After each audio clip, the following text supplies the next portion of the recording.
गए कि पांचाली के ज्येष्ठ पति को महाराज के कक्ष के सारे द्वार क्या थे।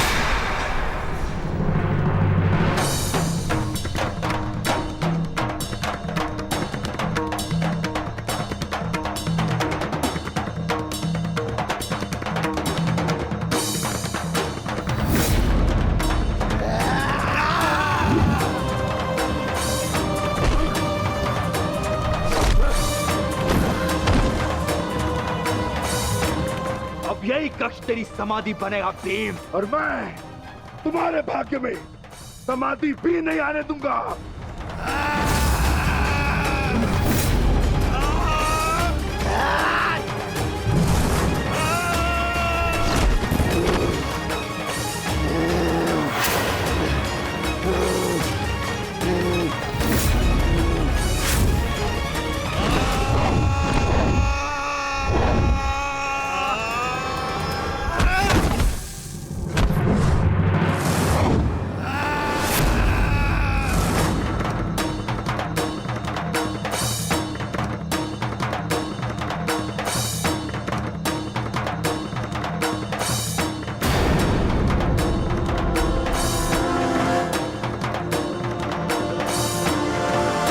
सेनापति कीचक कहाँ?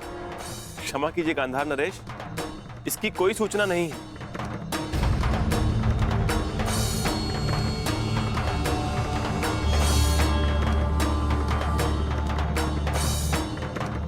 क्यों? बड़ी सभा को छोड़कर कहाँ जा सकता है कीचक? उसके निजी अंगरक्षक भी तो दिखाई नहीं दे रहे।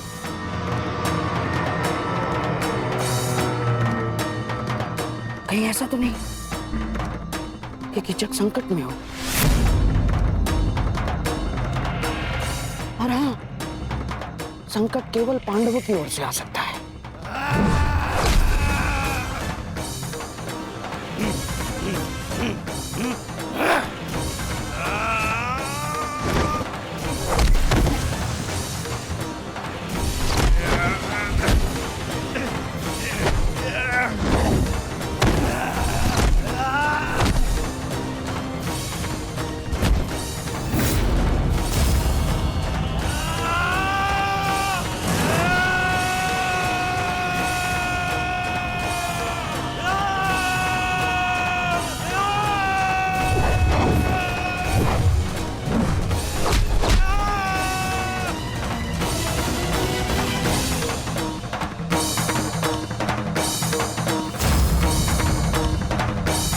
दुर्योधन,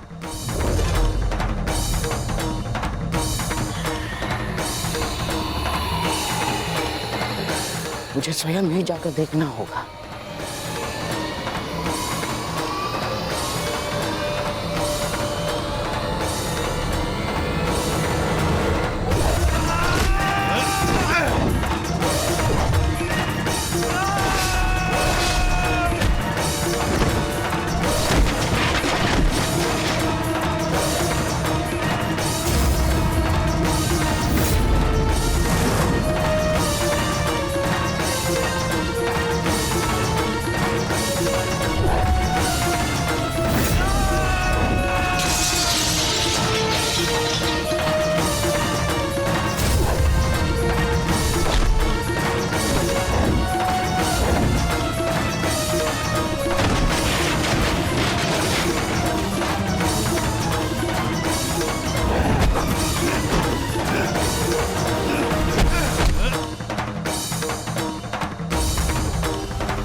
मुझसे छल किया, सब कुछ छिन जाएगा तुम पांडवों का।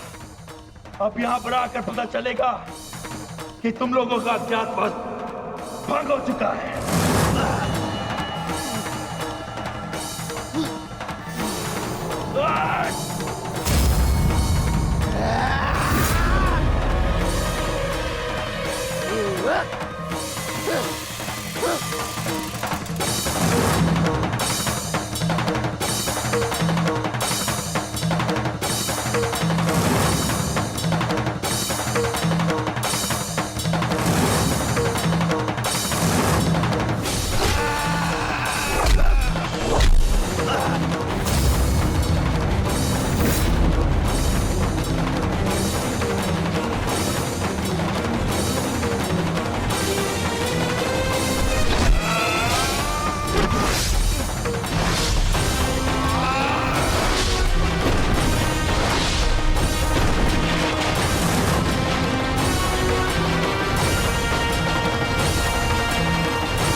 कीचक कहाँ है?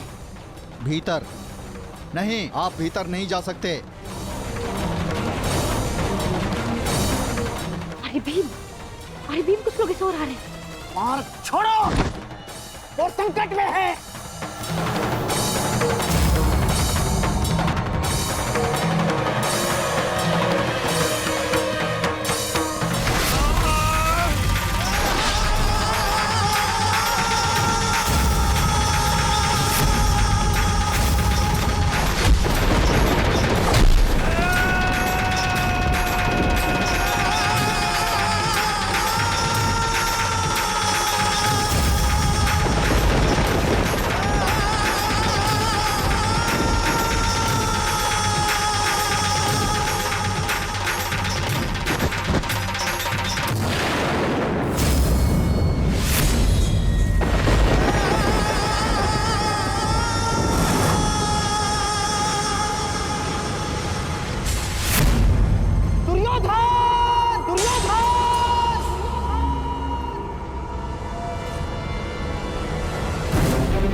ये तो मोहम्मद शरीफ की आवाज है।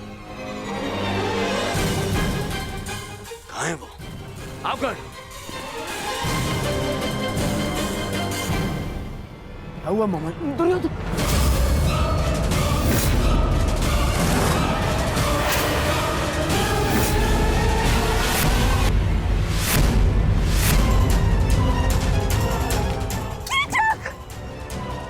कीचक, मेरा भाई कीचक।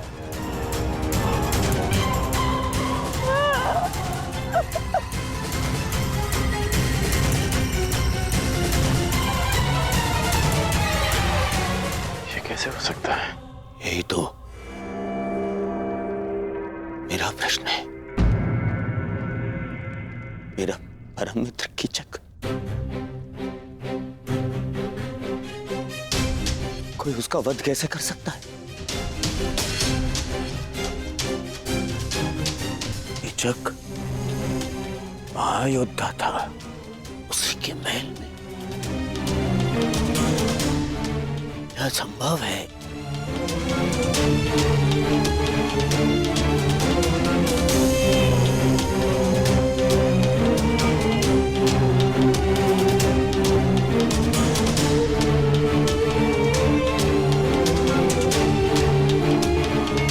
समझ रहे हो दुर्योधन? कीचक का वध करना सामान्य मनुष्य के बस की बात नहीं है। पूरे आर्यव्रत में इस महाबली कीचक को मारने का सामर्थ्य केवल गिने चुने महायोद्धाओं में है, जैसे गंगापुत्र भीष्म, अंगराज कर्ण, स्वयं तुम दुर्योधन, महाबली बलराम और भीम मामश्री।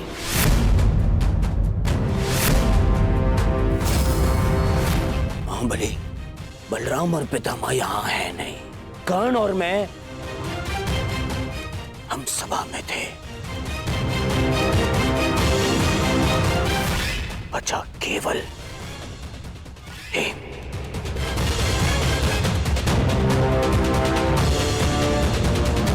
भीम ही हो सकता है जिसने महाशक्तिशाली कीचक का वध किया।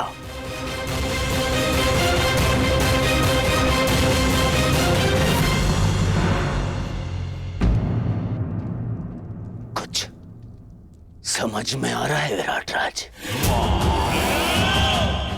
भीम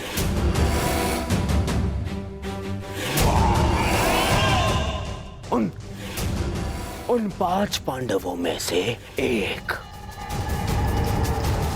वो जिन्हें ढूंढने मैं यहां आया था। ओ, जो मेरे सबसे बड़े शत्रु हैं।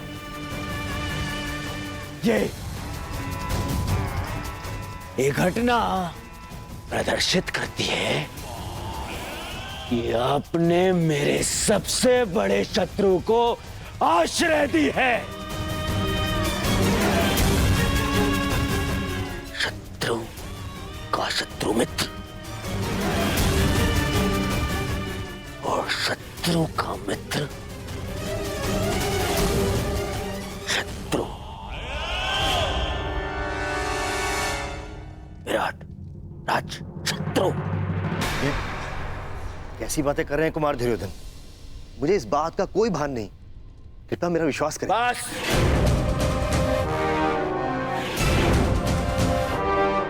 अब और कोई बहाना नहीं।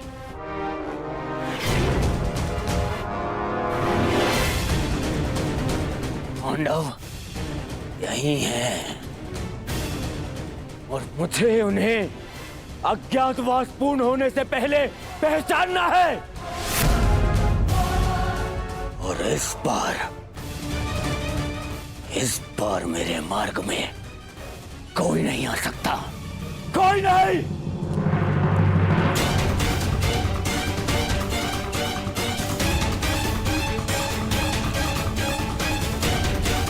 हमें तुरंत यहां से निकलना होगा। सभी वस्तुएं यहीं छोड़ दो। कीचक वध ने महल और उसके आसपास कोलाहल उत्पन्न कर दिया है। हमें उसका लाभ उठाना है और यहां से निकलना है। युवराज, शांत हो जाइए। विराट राज मत्स्य के राजा हैं। उनके साथ ऐसा व्यवहार अभद्रता है। मेरे साथ चल। विरोध है, विरोध। और कदाचित तुमने सुना नहीं कर्ण, मैंने कहा इस बार मेरे मार्ग में कोई नहीं आएगा। और तुम उनसे भिन्न नहीं हो।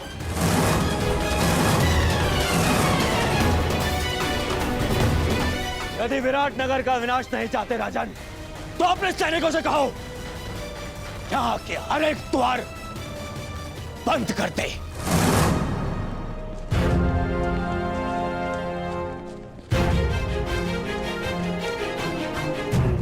कीचक का वध इसी राजमहल में हुआ है और ये मेरी दुर्योधन की आज्ञा है कि राजमहल के हर एक व्यक्ति को राज्यसभा में उपस्थित होने का आदेश दिया जाए। कोई भी अनुपस्थित नहीं रहना चाहिए। कोई भी नहीं। मेरे शत्रु वो पांडव यही छुपे हैं। यही मुझे वो पांडव चाहिए। यदि ये कार्य पांडवों ने ही किया है तो आशा है कि वो अब तक यहां से निकल गए।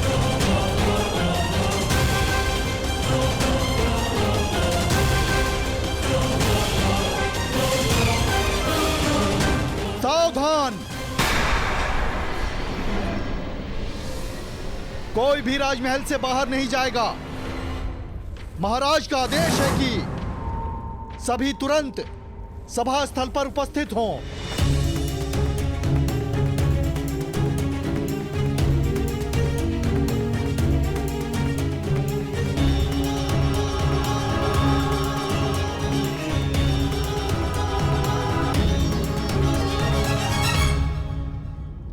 महाराज की जय हो। आपके आदेश अनुसार राजभवन के सभी द्वार बंद कर दिए गए हैं। कोई अभी यहाँ से नहीं जा सका है। सबको एक पंक्ति में खड़ा कर दो।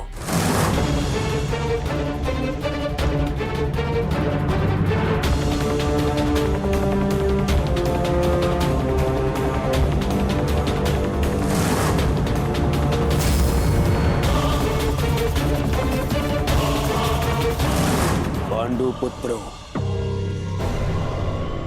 कीचक के वध से मुझे यह ज्ञात हो गया है कि तुम यहीं छिपे हो। तुम सब यहीं हो और इसी सभा में हो। अवश्य भेष परिवर्तित होगा,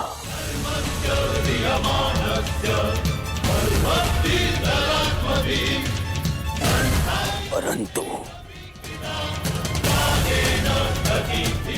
दुर्योधन की दृष्टि से तुम सब बच नहीं पाओगे।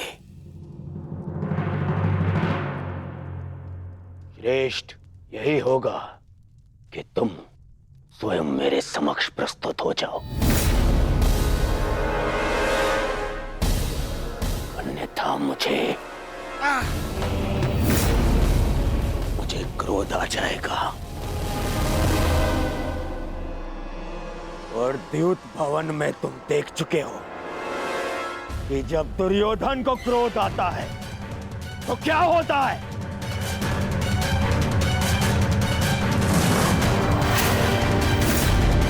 विनम्रता से स्वयं मेरे समक्ष आ जाओ, मेरे समक्ष आ जाओ और फिर सिर झुकाकर वापस उस वन में लौट जाओ।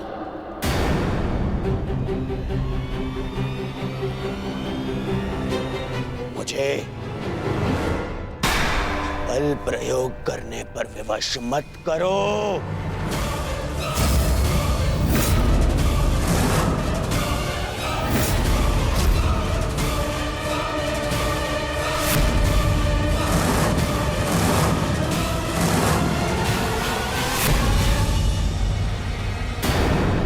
बल प्रयोग करने पर विवश मत करो।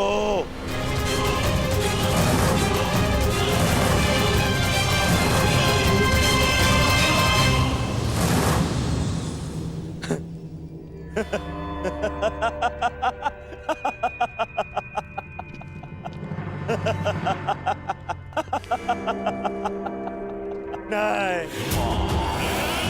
तुम स्वयं प्रस्तुत नहीं होगे। कैसे कैसे भूल गया मैं कि कितना आनंद आता है तुम पांडवों को मुझे कष्ट देने में।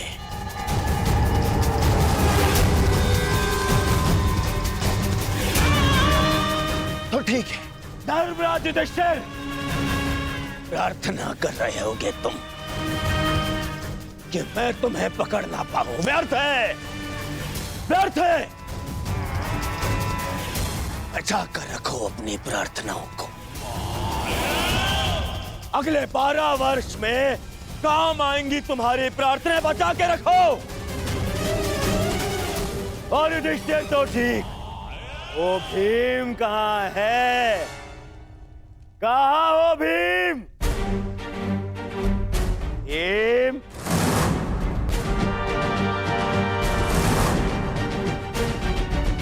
तुम्हें क्या हो गया? सदा मेरी ललकार का उत्तर देने वाला वो विक्रोधर भीम कहाँ छिपा बैठा है? हाय काकर, कहाँ छिपा बैठा है? क्या हो गया भीम? देख, देख तेरे समक्ष वही दुर्योधन है जिसने पांचाली का अस्त्र हरण करवाया था।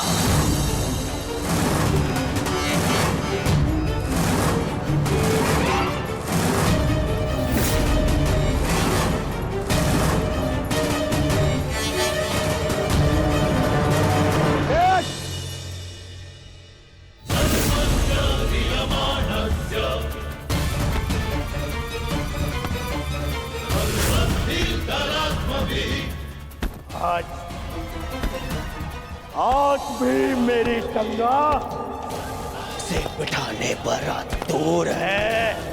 आज भी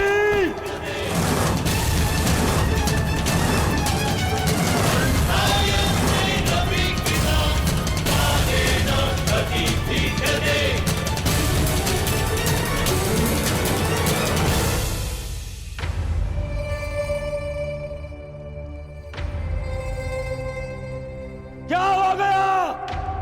कहां छुपा बैठा है? बड़ बोला भीम, कहा?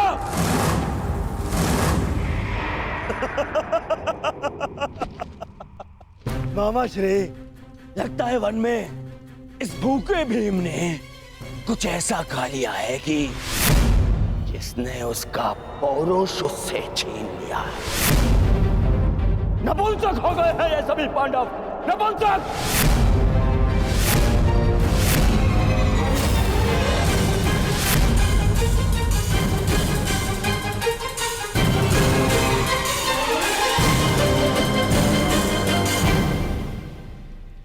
स्मरण है महाराज,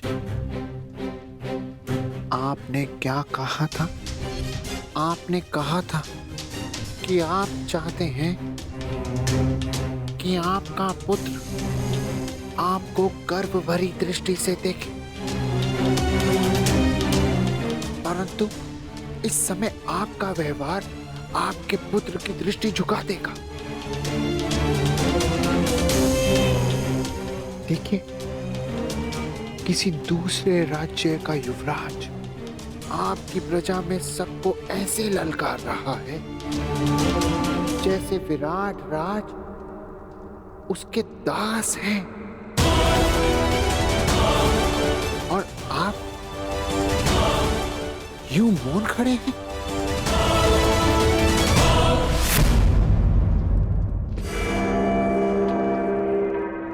तुम नहीं हो भीम,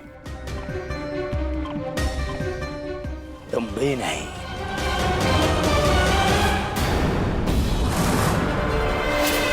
भीम,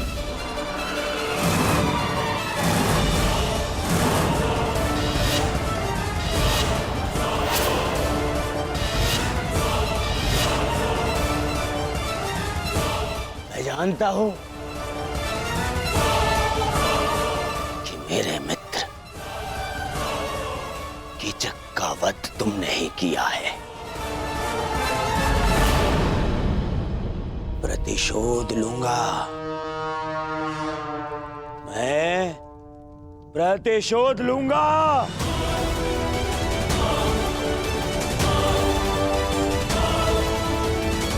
महाराज, राजा वो नहीं होता जो स्वर्ण सिंहासन पर बैठे हीरक मुकुट धारण करे। राजा वो होता है जो अपनी प्रजा के मन के सिंहासन पर बैठे मान का मुकुट धारण करे।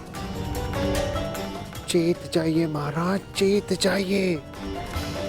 इस समय आपका पुत्र कुमार उत्तर ही नहीं, अपितु आपकी प्रजा भी अपने राजा से साहस की आशा बांधे खड़ी है।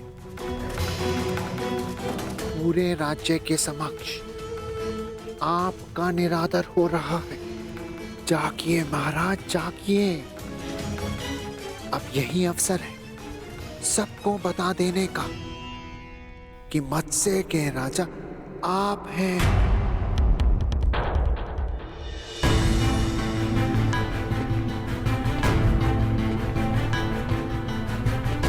युधिष्ठिर, तुम तो पांचों पांडवों में सबसे अधिक बुद्धिमान हो। अंतिम अवसर दे रहा हूं तुम्हें, अंतिम। पांचाली समेत पांचों भाई मेरे समक्ष आ जाओ, क्योंकि जब तक मैं तुम्हें पहचान नहीं लेता मैं यहां से किसी को जाने नहीं दूंगा। भले ही पूरी रात्रि बीत जाए, किसी को नहीं पांचों पांडवों के समक्ष पांचाली सैरंध्री अच्छा नाम है। दासी सैरंध्री, हस्तिनापुर युवराज के लिए मदिरा प्रस्तुत करो।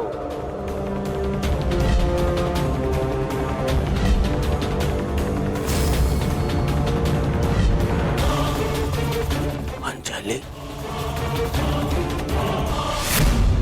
पांचाली।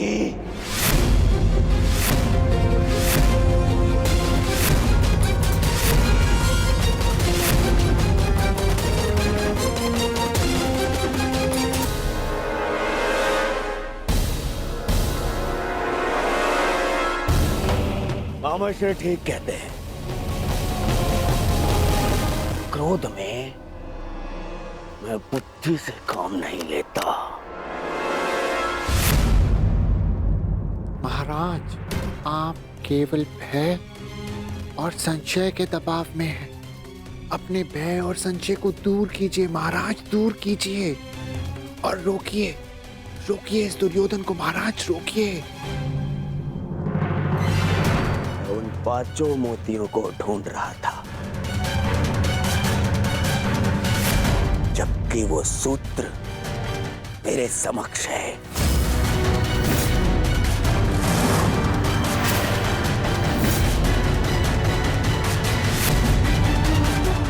जिसने उन 5 को एक सूत्र में बांध के रखा है।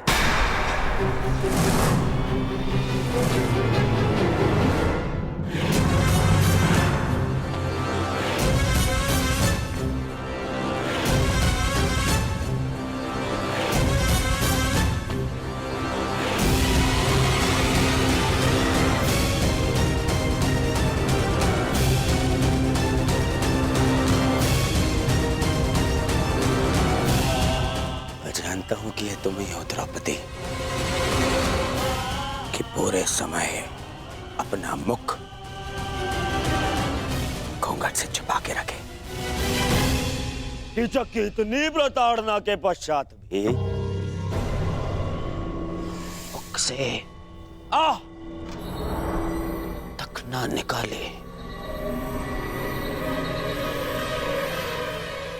कुछ कीजिए महाराज। किस बात का भय है? क्या उसका कारण वस्त्रहरण की लज्जा है, या फिर पुनः अपमान का डर? देखना, जो पांडव मेरे ललकार के पश्चात भी प्रस्तुत नहीं हुए, वो कैसे तुम्हारे घूंघट उठाते ही प्रस्तुत हो जाएंगे।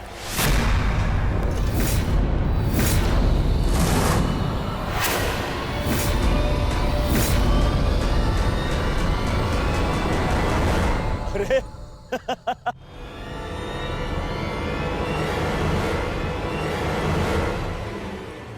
शाबाश दुर्योधन, अब होगा इन पांडवों का अज्ञातवास भंग।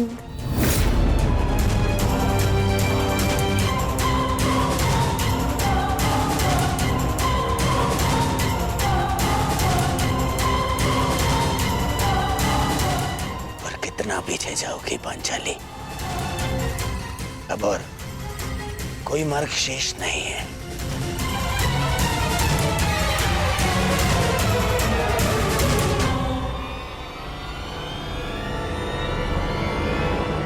रुक जाओ कुमार दुर्योधन।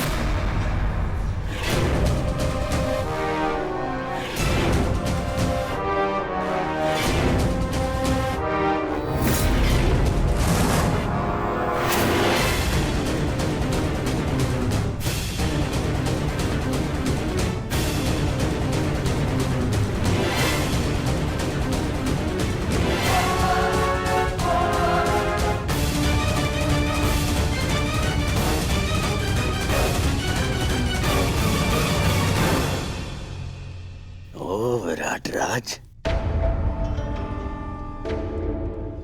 आपके कंठ में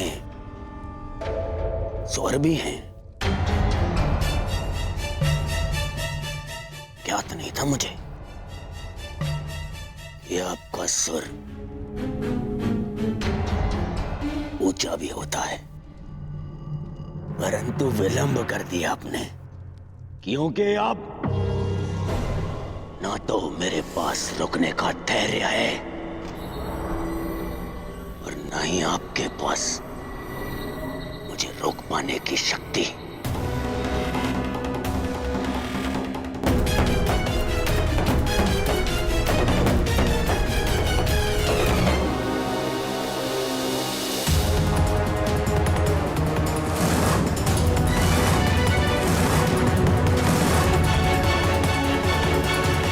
मैं सावधान करता हूं कुमार दुर्योधन।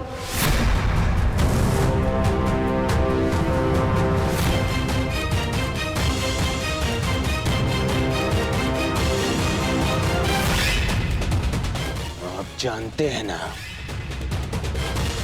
कि आप हस्तिनापुर के युवराज को ललकार रहे हैं। ये हस्तिनापुर नहीं, मत्स्यराज है, विराट नगर है ये। और यहां भरी सभा में स्त्री के मान का हरण नहीं होता, परंतु भरी सभा में स्त्री का अपमान करने वाले का वध अवश्य हो सकता है।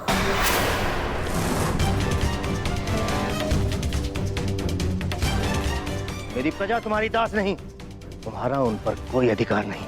सैरंध्री को छूने का प्रयास भी मत करना।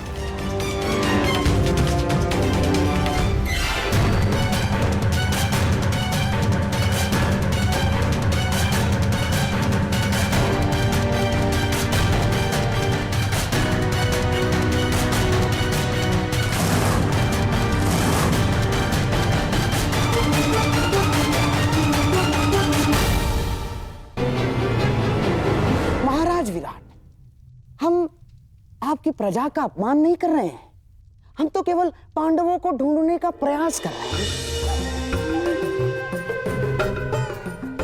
स्मरण है ना आपको, आपके सेनापति ने हमें वचन दिया था कि मत्स्य राज्य पांडवों को ढूंढने में हमारी सहायता करेगा।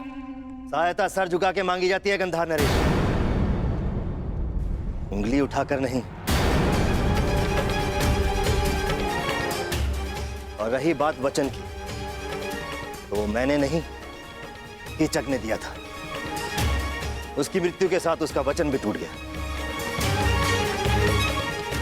आप लोग शीघ्र ही यहां से प्रस्थान करें, वही आपके हित में होगा। आप मुझे देख वजह दुर्योधन को ललकार रहे हैं, देख वजह दुर्योधन को। नहीं, मैं हस्तिनापुर के मध्य अंध युवराज को चेतावनी दे रहा हूं। आपके आगमन पर हमने आपका बहुत आदर सत्कार किया। विवश मत कीजिएगा कि आपके प्रस्थान पर आपका निरादर करना पड़े। अरे हट! इसे तो मैं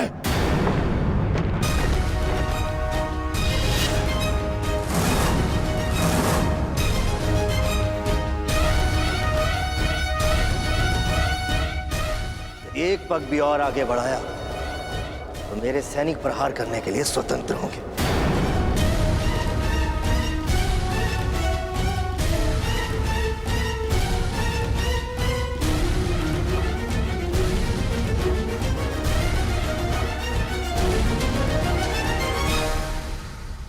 मैं तुम्हें क्षमा नहीं करूंगा विराट राज। मेरा अपमान है, प्रतिशोध अवश्य लूंगा। दुर्योधन, यह अवसर उचित नहीं है, चलो यहां से।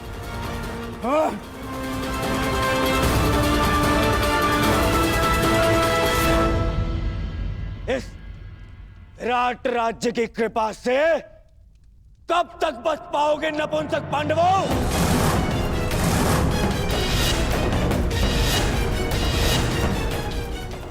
तुम्हें फिर से वन बेचकर ही सांस लूंगा।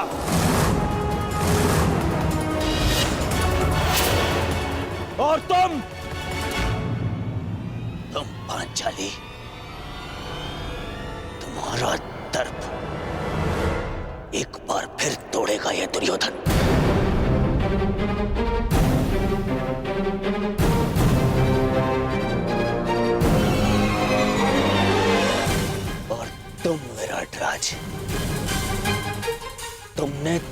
मत्स्य के विनाश को ललकारा है। अब पांडवों के साथ साथ तुम्हारा भी विनाश होगा।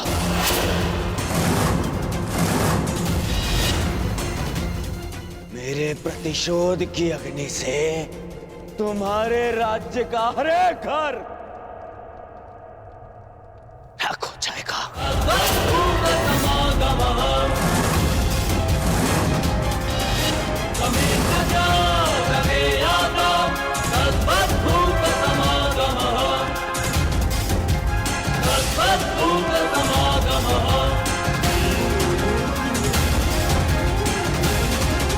प्रतिशोध की अग्नि से तुम्हारे राज्य का हर एक घर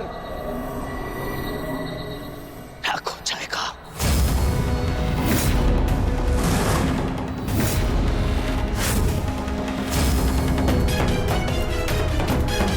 दुर्योधन शांत, चलो यहां से।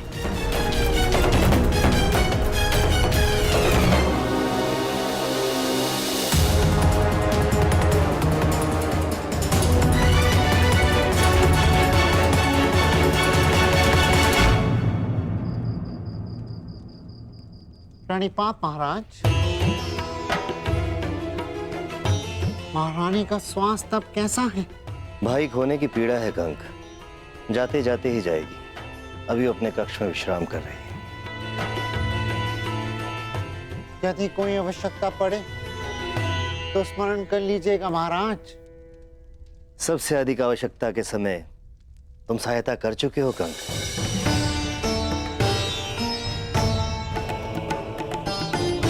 तुमने ठीक ही कहा था, मैं कीचक के नहीं संशय के दबाव में था। एक राजा और एक पिता को उसका कर्तव्य स्मरण कराने के लिए धन्यवाद कंक।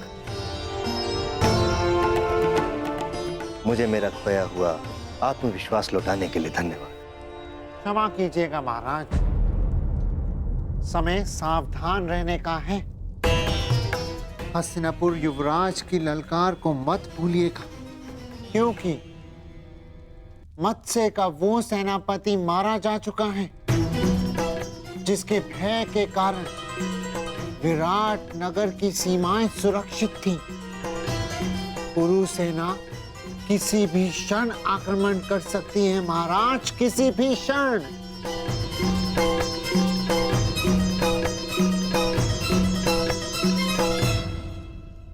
ठीक कहा कंक तुमने, सच में संकट की घड़ी आ गई है। मैं आसक्त हूं और कुमार उत्तर तो अभी स्वयं बालक है। इस संकट की घड़ी में तुम्हें कोई मार्ग दिखाओ।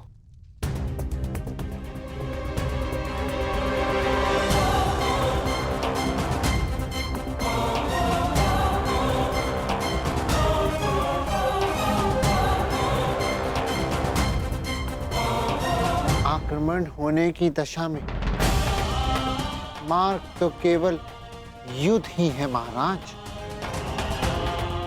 परंतु मैं आपको वचन देता कि जिस मत्स्य भूमि का हमने अन्न खाया है उसे नाश नहीं होने देंगे महाराज। नाश नहीं, सर्वनाश चाहिए मुझे। सर्वनाश, उस मत्स्य राज्य का सर्वनाश चाहिए मुझे। उसने मेरा, दुर्योधन का अपमान किया है, दुर्योधन का।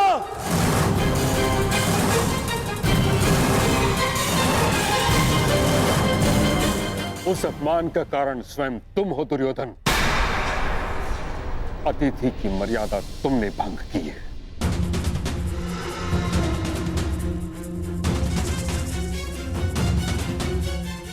मैं कुछ भंग करना चाहता था तो वो केवल उन पांडवों का अज्ञातवास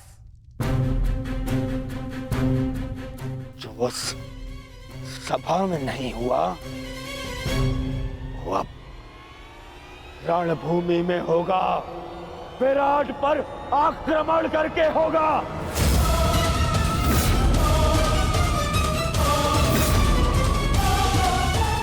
मूर्खता से पूर्ण प्रलाप बंद करो दुर्योधन।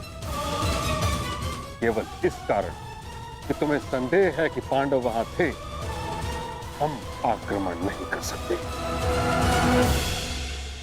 नहीं, संदेह नहीं, पूर्ण विश्वास है मुझे। वो सैरंध्री ही पांचाली थी।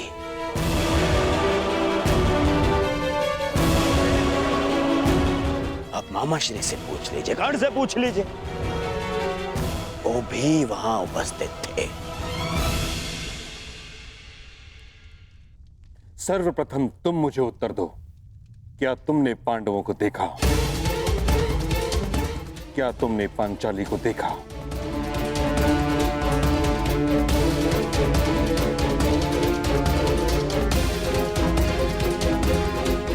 मैं बस देखने ही वाला था।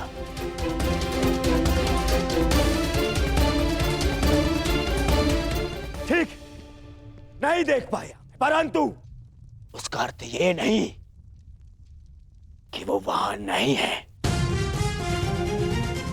अभी बताइए पिताश्री, कीचक जैसे शक्तिशाली का वध और कौन कर सकता है? उसका वध ही इस बात का साक्ष्य है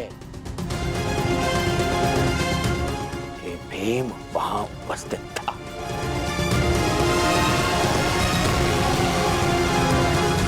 मैं दुर्योधन की इस बात से सहमत हूं ताश्री।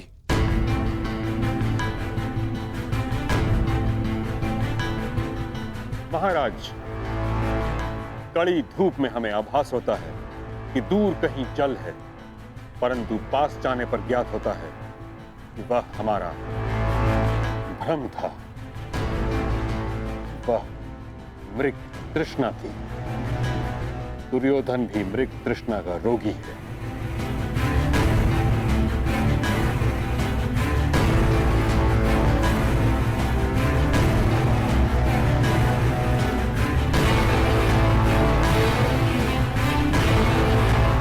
आपको क्या लगता है मैं मूर्ख हूं?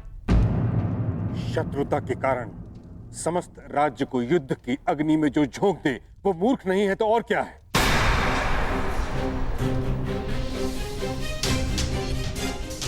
कितनी बार तुम्हें समझाने का प्रयास किया है, परंतु तुम समझने को तैयार ही नहीं हो। पांडवों से बैर के कारण कब तक हस्तिनापुर को कलंकित करते रहोगे तुम? कब तक राज धर्म को दूषित करते रहोगे?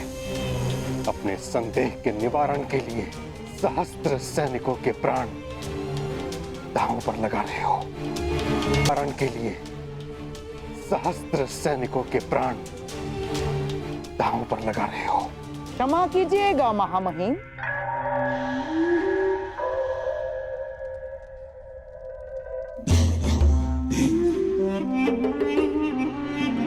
परंतु मनुष्य के निर्णय लेने के पीछे केवल दो ही तो कारण होते हैं, एक विश्वास और दूसरा संदेह। आपको संदेह था महाराज धृतराष्ट्र की योग्यता पर, इसीलिए आपने महाराज धृतराष्ट्र के भाई महाराज पांडु को राजा बना दिया।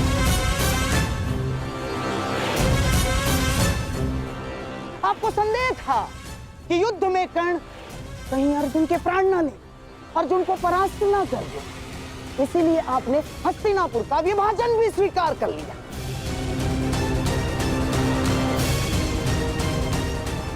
आपको संदेह था कि द्यूत सभा में आपके प्यारे पांडवों के साथ कोई छल ना हो जाए, इसीलिए आपने नियम बनाए। और इस समय भी आपको संदेह ही है कि कहीं मेरा प्यारा दुर्योधन आपके प्रिय पांडवों को खोज ना ले और फिर से उन्हें वनवास ना जाना पड़े। महामहिम, बस करिए गंधार राज।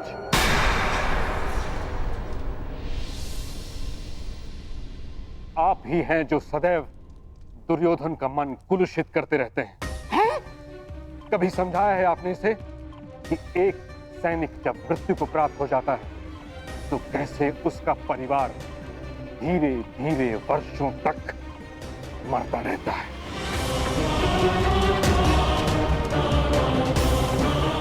सहस्त्रों सैनिकों के प्राण का कोई मोल है?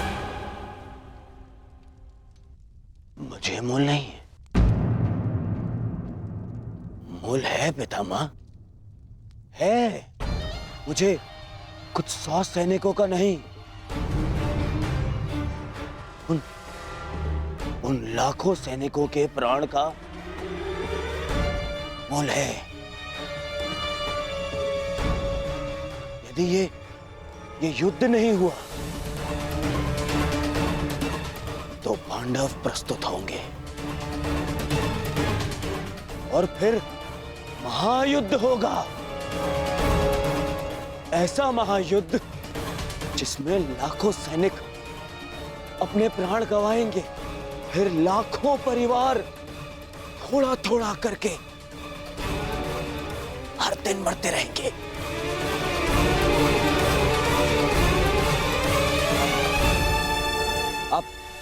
आप ही बताइए पिताश्री, क्या मैं अनुचित कह रहा हूं? लाखों सैनिकों के प्राण बचाने के लिए कुछ 100 सैनिकों का वीर गति प्राप्त करना बलिदान है या मूर्खता?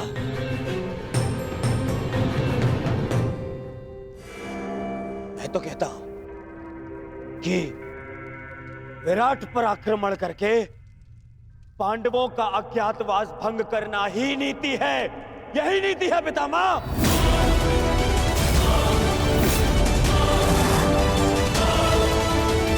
पुत्र दुर्योधन, विचार करो, पांडव तुम्हारे साथ कैसे युद्ध करेंगे? द्वारका सहित आधा भारत तुम्हारी संधि में है और शेष पर तुम दिग्विजय प्राप्त कर चुके हो। संधियां तो टूटने के लिए ही होती हैं पितामह। पांडवों के वो मित्र जिन्होंने मेरे भाई से मुझसे संधि की है, वही उनके सामने आते ही मुझसे संधि तोड़ देंगे। परंतु आपको क्या? आपने तो सदा पांडवों का ही समर्थन किया है।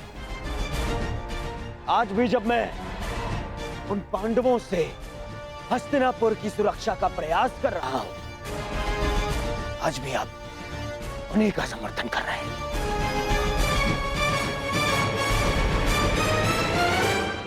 क्या तुम्हें विश्वास है कि पांडव विराट नगर में हैं? उतना ही जितना इस बात पर है कि आप हस्तिनापुर के राजा हैं।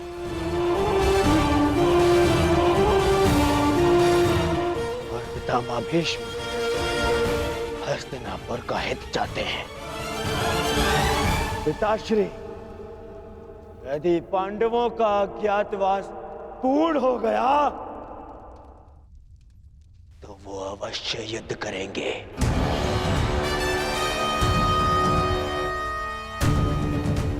और ये युद्ध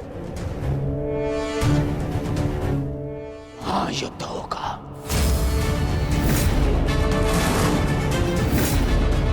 महाभारत होगा, जिसमें महाविनाश होगा।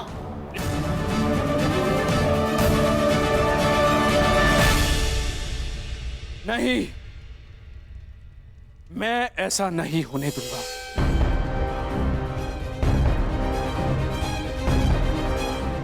यदि विराट पर हमला करने से ये महायुद्ध, ये महाविनाश टल सकता है, तो मुझे पुत्र दुर्योधन का ये प्रस्ताव स्वीकार है।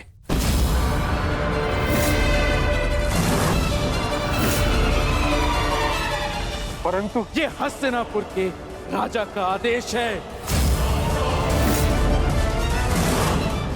हस्तिनापुर विराट पर आक्रमण करेगा।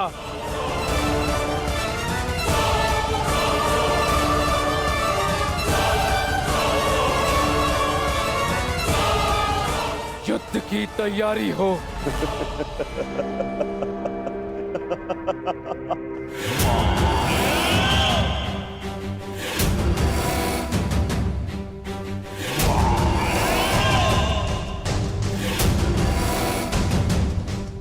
समय आ गया है मित्र। अर्जुन से तुम्हारा अधूरा द्वंद्व अब पूर्ण होगा।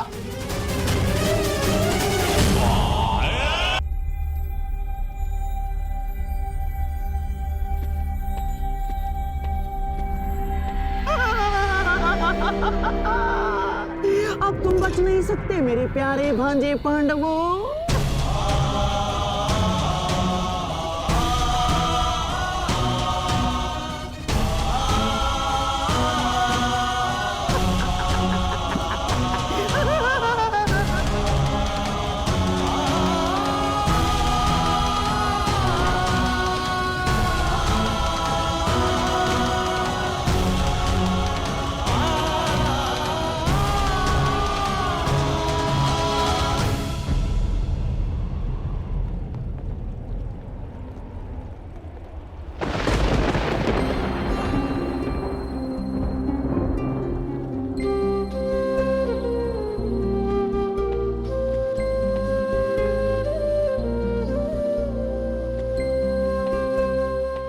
बात माताश्री,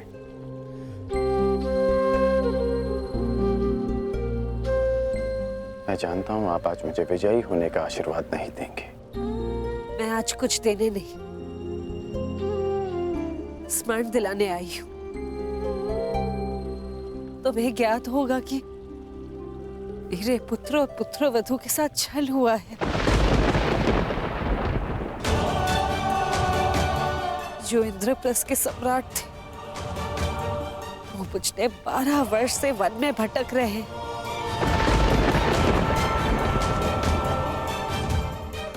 और कुछ ही दिन बचे उनकी स्वतंत्रता में, और उनके साथ फिर से छल होने जा रहा है। हस्तिनापुर से इतनी बड़ी सेना उनकी वृत्त प्रयाण कर रही है। उनकी आत्मा रक्षा के लिए उनके पास एक भी सैनिक नहीं।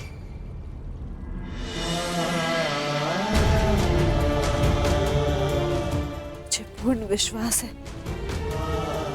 कि तुम मेरे पुत्रों के साथ एक और अन्याय नहीं होने दोगे। मैं तुम्हें स्मरण दिलाने आई हूँ कि माताश्री,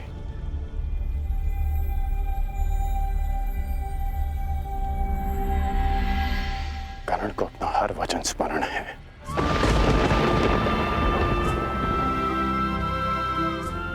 मैंने युवराज दुर्योधन के लिए शस्त्र उठाने का वचन दिया है, तो युद्ध तो मैं अवश्य करूंगा।